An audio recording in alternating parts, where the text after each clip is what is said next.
What's up guys, welcome to my channel. My name is Brian. I'm a software developer with over 12 years of experience. I've worked with C#, .NET Core, Azure, AWS, Angular, SQL Server, a whole bunch of different technologies. I've worked in investing, banking, insurance, healthcare, even grocery store chains. So I've been all over the place. And today I want to talk about the software development market here in 2025. What it looks like currently with some data to back it up. I want to talk about new developers that are trying to become a developer this year in 2025.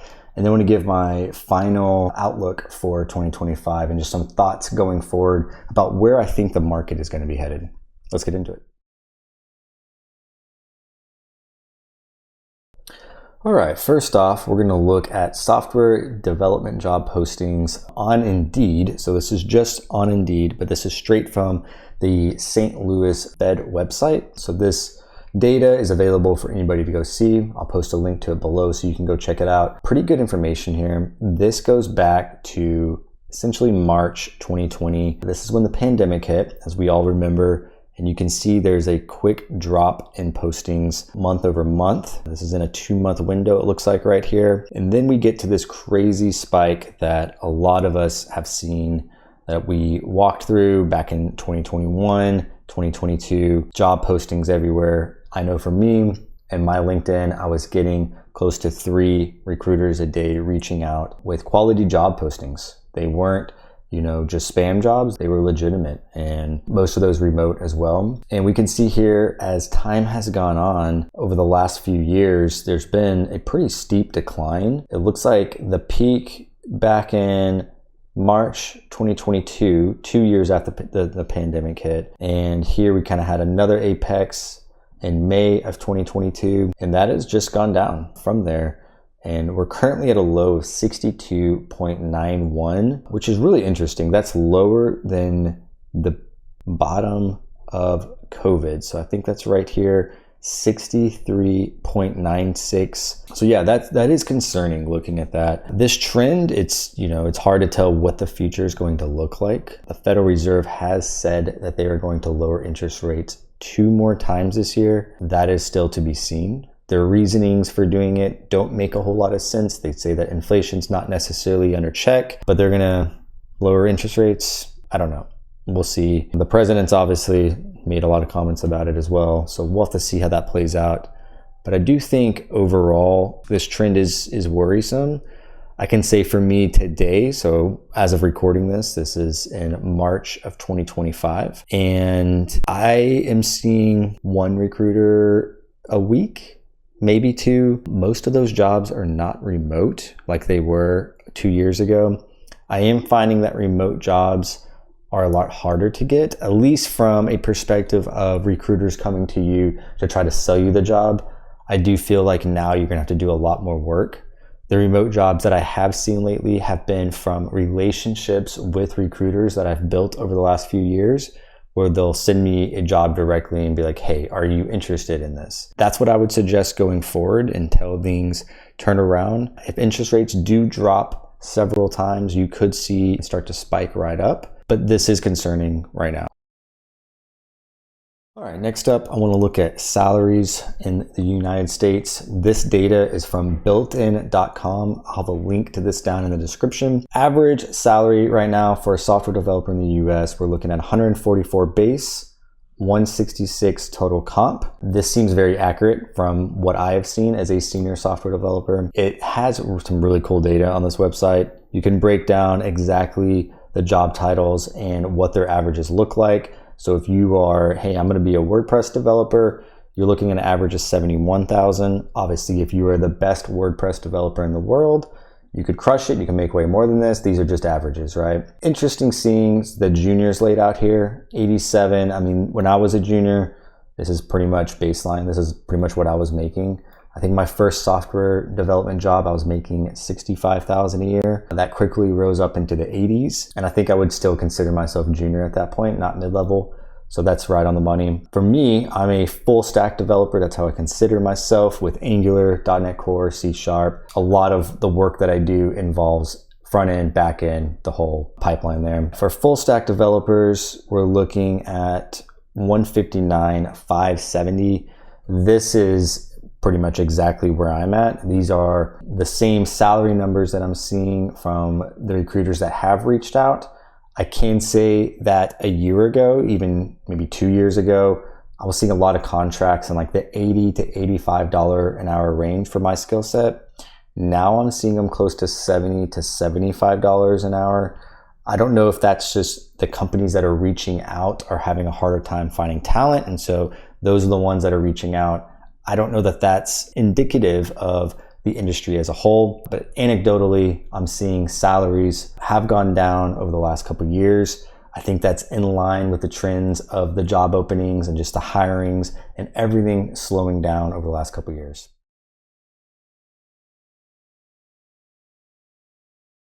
So if you're looking at all that data and you're feeling just a little bit down, maybe you think that the market is just going to continue to crash. That's going to be harder and harder to find a job as a software developer.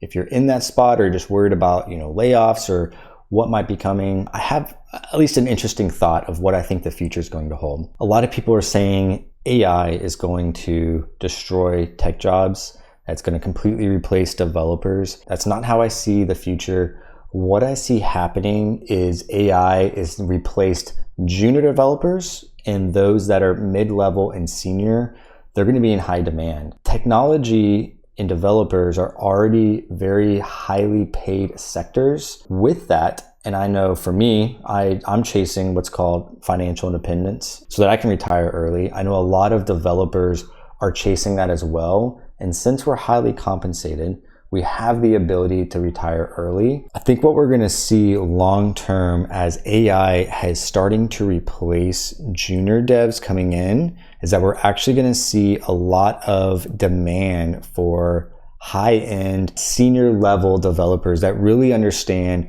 what the architecture is like, what the business domains are like. AI is not going to be able to replace those, at least not anytime soon. It's not there. I don't see it happening in our lifetimes. Maybe it gets there. I'm making a guess. I don't know. I just don't see it. So what you're going to see is a lot of developers that are going to be retiring. Developers are typically highly paid. I'm not going to say everybody is financially literate, but I feel like as an industry whole, they are more financially literate than just kind of your average Joe. So they've got their money affairs in order. They might be chasing something like financial independence, and eventually they're going to retire. And so you're going to have a lot less developers coming into the market because AI has taken a lot of those tasks, and companies just simply aren't hiring as many juniors right now. You're going to have seniors then retiring and moving on, and you're going to have this huge gap. And so the developers that are there, that know their craft, that understand the architecture, that understand the business, they're going to be very in demand. And I really see that playing out over the next 5 to 10 years, maybe even longer. So I do think that we are in a really good position going forward. So if you're someone who's looking to become a software developer in this year or the next, that they're currently doing training, that they're trying to build up their portfolio, and you just heard all that and you're like, wow, well, so AI is going to just replace me? And you're asking, should I do that? Should I continue to pursue that? I still think you should. I think being a software developer, if you can get that first job landed, it is such a great field to work in. I've been doing this for 12 years. I've worked from home for the last 5 years. I get to spend time with my kids. It's hard work, but being able to spend your day creating something is so much fun and valuable. I just can't put words into that. So if you're a new developer trying to get into development, I would suggest that you build a portfolio. Maybe you build an app, something you're passionate about. You put it on GitHub or a public repository or somewhere that you could show potential recruiters and interviewers, hey, this is what I've built. I've got the skills. I'm taking the time to learn these things, because especially now when AI is able to replace a lot of those junior tasks, I know as a senior developer, if I'm interviewing, I want to make sure that they can code and I'm not going to have to handhold them the whole time, that they at least know what they're doing. Because yeah, I could ship that task off to AI and it could get it done in 5 seconds, right? You need to have a portfolio, at least something created. It doesn't have to be this elaborate app with perfect software development principles and solid principles and all the design patterns built in. It doesn't have to be like that. Just get something built that works, that you could show off, that you could talk about and have a conversation with, and I think it'll help you a lot. And I do think that this field is an amazing field, and it's going to continue to be an amazing field in the long term. So in summary, I do think that the market is in a bad place right now, but I don't see that being the case forever, right? Software development is going to continue to be in demand. Every company in the world needs developers. They're going to need their products and offerings updated with the latest versions. They're going to want to add new features. There's always going to be demand for software developers, and I think that will continue in late 2025 and beyond. I do see a future where AI is starting to replace junior dev tasks, which is going to make senior devs in the long term just extremely valuable. And so getting really good at your craft during these times is going to be just very important in the long run. Even though the market is competitive right now, you're still able to find jobs. I've had recruiters that I've talked with. They said that there are still openings out there. You can still apply. I've seen job market boards where developers are getting jobs left and right. You can still land a good job in 2025. It's just going to be more competitive and a little bit more work than we've seen over the last few years. If you found this video helpful, please comment, like, subscribe. I'll be trying to come up with videos every week. We're going to be talking about software development, when we're talking about careers, when we're talking about finances and investing. These are things that I find just to be really important in your life. Your career growing is extremely important in my eyes, not because it just provides an income and allows you to buy things, but it allows you to invest that money to eventually earn income that will replace your need to work and to be reliant on a job. So that's my long-term goal. I hope you guys enjoyed it. Talk to you guys later.